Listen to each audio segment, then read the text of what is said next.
तभी मेरा जब कैमरा बंद होता है तो एक पुलिस अधिकारी मेरे पास आता है और मुझे बताता है कि मैडम, मैं आपको क्या बताऊं, हमने अपने आंखों के सामने ईवीएम मशीन चोरी होते हुए देखा है।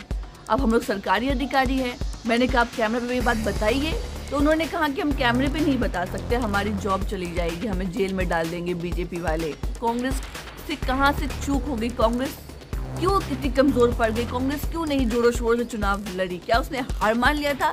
क्या कांग्रेस ने गिव अप कर लिया था? क्या गिव अप पॉलिसी अपना लिया है कांग्रेस ने? क्या रेस्ट इन पीस मोड में चली गई है? जो मुसलमान वोटर था वो खुलेआम बोलता था कि हम अरविंद केजरीवाल को वोट करेंगे। लेकिन जब से उन्होंने बयान दिया हिंदू लक्ष्मी वाला, नोटों वाला, तब से अरविंद केजरीवाल की थोड़ी छवि खराब हो गई। लोगों को लगा कि ये तो बीजेपी की राह पे चल रही है, बीजेपी वाली पॉलिटिक्स खेल रही है, सॉफ्ट हिंदुत्व को खेल रही है। नमस्कार, स्वागत है आपका टाइम्स एक्सप्रेस पर।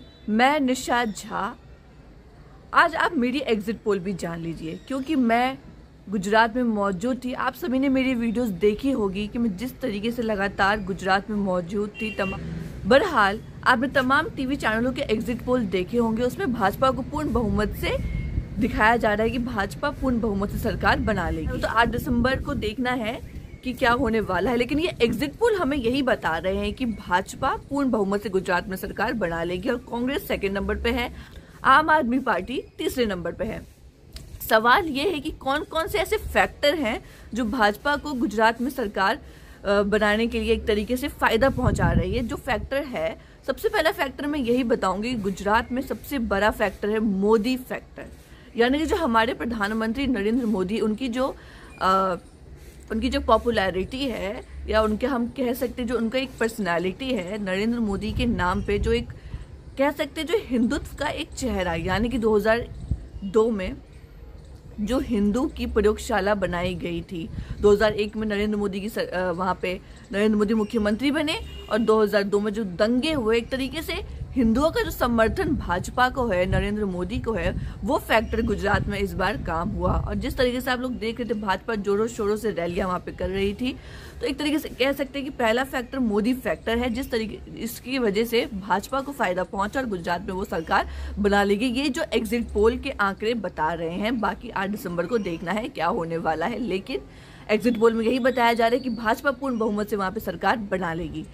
वहीं दूसरा हम फैक्टर बता सकते हैं कि भाजपा को त्रिकोणीय जो वहाँ पे फाइट चल रही थी, आम आदमी पार्टी जो नई पार्टी है मैदान में आई, कांग्रेस, लगातार 3 त्रिकोणीय जो वहाँ पे लड़ाई चल रही थी, इससे कहीं ना कहीं भाजपा को फायदा पहुंचा है, क्योंकि जो वोटर्स है वो बट गए। इस बार कहा जा रहा था कि जो वोटर है, जो मुसलमान वोटर है, वो पूरा का पूरा या तो आम आदमी पार्टी के साथ जाएगा या तो कांग्रेस के साथ। लेकिन 2017 के चुनाव में आपने देखा होगा कि मुसलमान पूरा का पूरा कांग्रेस के साथ गया था।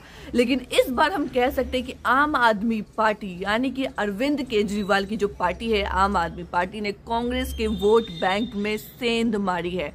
सबसे बड़ा सवाल यही है कि सबसे बड़ा मुद्दा यही है कि आम आदमी पार्टी ने कांग्रेस के वोट बैंक में सेंध मारी और मुसलमानों का वोट वो बट गया। कहा जा रहा था कि अगर आम आदमी पार्टी नहीं होती मैदान में तो कांग्रेस के साथ पूरा मुसलमान जाता, लेकिन मुसलमानों का वोट बढ़ चुका है। दूसरा है पाटीदार समाज, वो भी एक तरीके से बट गया है। कहा जा रहा था कि पिछली बार 2017 में जो पाटीदार जो समुदाय के लोग हैं वो पूरे कांग्रेस के साथ गए थे, लेकिन इस बार जो एग्जिट पोल में दिखाया जा रहा है कि पाटीदार के वोट भी बट गए हैं। जो इतना बड़ा आंदोलन हुआ था 2017 में, पटेल का जो आंदोलन हुआ था 2017 में, उसके चलते 2017 में पूरा जो आंदोलन का इतना प्रभाव पड़ा गुजरात में कि पूरे के पूरे पटेल और पाटीदार समाज के लोग कांग्रेस के साथ गए थे, भाजपा के साथ नहीं गए थे। और कहीं ना कहीं हार्दिक पटेल का कांग्रेस से इस्तीफा देना, भाजपा में शामिल होना भी एक फैक्टर हो सकता है।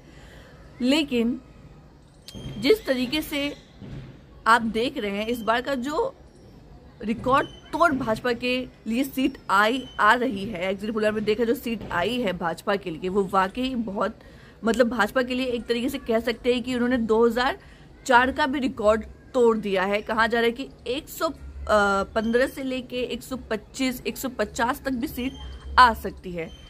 बहरहाल मैं आपको एक सच्चाई बताने जा रही हूँ गुजरात की। क्योंकि मैं वहाँ पे ग्राउंड रिपोर्टिंग कर रही थी। आपने मेरी वीडियोस देखी होगी, हम लोग भरूच, जामनगर, सुरेंद्र नगर, राजकोट, सूरत, अहमदाबाद, गांधीनगर, जितने भी ज़िले हैं मेन हमने सब में गए, सोमनाथ, हर जगह हमने जनता से बात करी, मुद्दे जाने, स्थानीय मुद्दे जाने।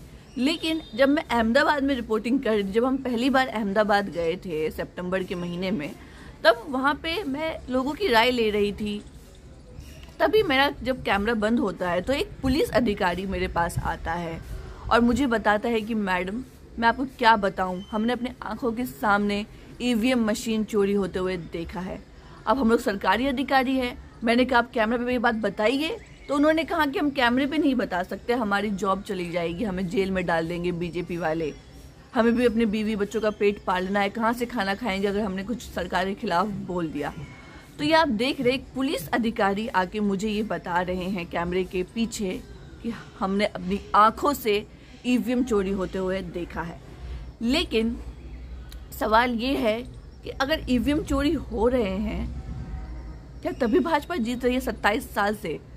खैर, ये तो दूसरा सवाल हो गया। वो पुलिस अधिकारी ने जो बात बताई वो सच है, और तभी मैं आप लोगों से ये शेयर करना चाह रही हूँ कि गुजरात में ईवीएम पकड़ा गया था, उस पुलिस अधिकारी ने बताया, उनके सामने आंखों देखी का ये मामला है, उनके सामने ईवीएम मशीन चोरी होती आ रही है, पर वो भी लाचार हैं, कुछ कह नहीं पा रहे, क्योंकि उन्हें अपनी जॉब बचानी है, अपने बीवी बच्चे पालने हैं। अगर उन्होंने बता दिया तो उनकी जॉब जा सकती है, उनको उनके पद से हटा दिया जा सकता है, इसलिए उन्होंने नहीं बताया। हमने भी उनसे ज़बरदस्ती नहीं करी कि आप कैमरे में आके बताइए, ताकि जनता तक ये बात पहुँचे।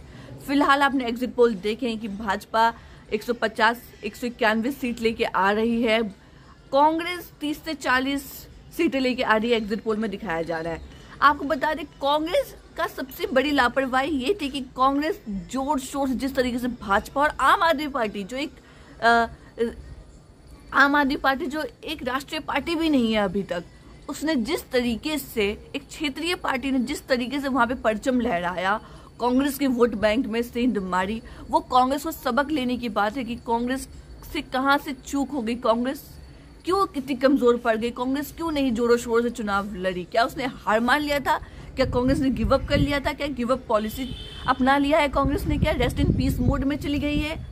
सबसे बड़ा सवाल ये उठा। राहुल गांधी ने सिर्फ 2 बार सभाएं करी, इतनी लेट सभा करी कि जनता तक अपनी पहुंच, अपनी बातें, अपनी चीजें, अपनी कुछ भी जो उनकी काम है कैसे गिनवाएंगे जनता के पास जाके। पिछली बार कांग्रेस 2017 में 77 सीट लेके आई थी और इस बार 30 से 40 से 50 सीटों में अटक गई।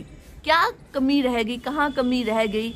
राहुल गांधी को गुजरात में, कांग्रेस पार्टी को गुजरात में जोरों शोरों से चुनाव लड़ना चाहिए था। क्या उन्हें सत्ता की भूख नहीं है? क्या उन्हें चुनाव की भूख नहीं है? क्या उन्होंने सिर्फ ये, अगर इससे सवाल पूछते हैं कांग्रेस से कि आप इतने एक्टिव क्यों नहीं हैं गुजरात में, तो वो कहते हैं कि हम ये चुनाव लोकल मोड पे लड़ना चाहते थे। खैर, कांग्रेस को ये सोचना चाहिए कि जिस तरीके से आम आदमी पार्टी ने गुजरात में अपना खाता खोल लिया है, कांग्रेस की वोट बैंक में जो सेंध मारी है, उससे कांग्रेस को कुछ सीखना चाहिए कि आने वाले समय में जो फाइट है वो बहुत तगड़ी होने वाली है और कांग्रेस को ये चीज समझना चाहिए।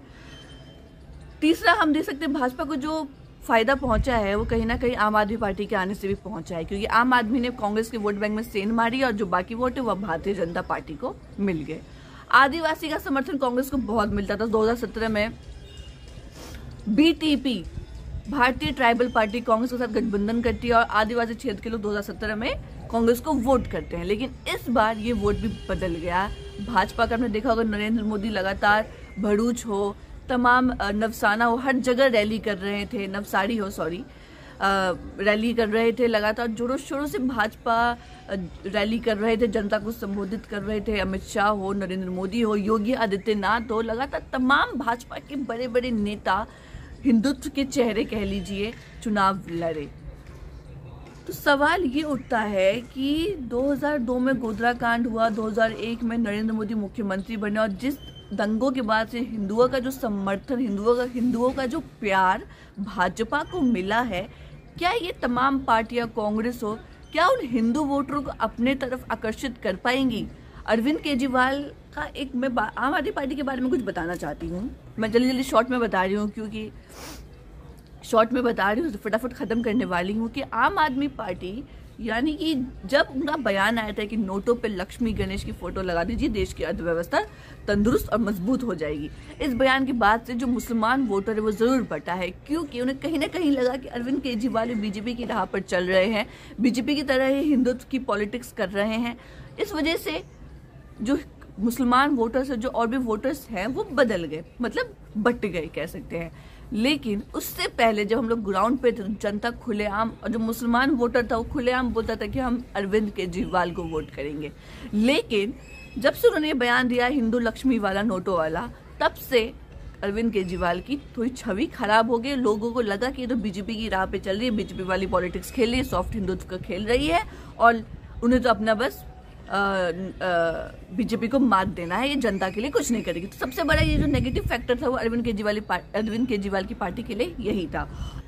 तो आपने देखा कि आम आदमी पार्टी के लिए ये बहुत बड़ा नुकसानदायक था। लक्ष्मी गणेश की जो पॉलिटिक्स उन्होंने खेली वो वाकई वाहियात पॉलिटिक्स थी। तो आम आदमी पार्टी ज्यादा से ज्यादा गुजरात में 5 से 6 या 3 से 4 सीटें ला सकती है। कांग्रेस 30 से 40, 50, 60 तक जा सकती है, और भाजपा को तो पता ही आपको 150, यानी कि कह सकते हैं 115 के बीच में से 140 तक और 135 तक के बीच में भारतीय जनता पार्टी की सीटें आ सकती है।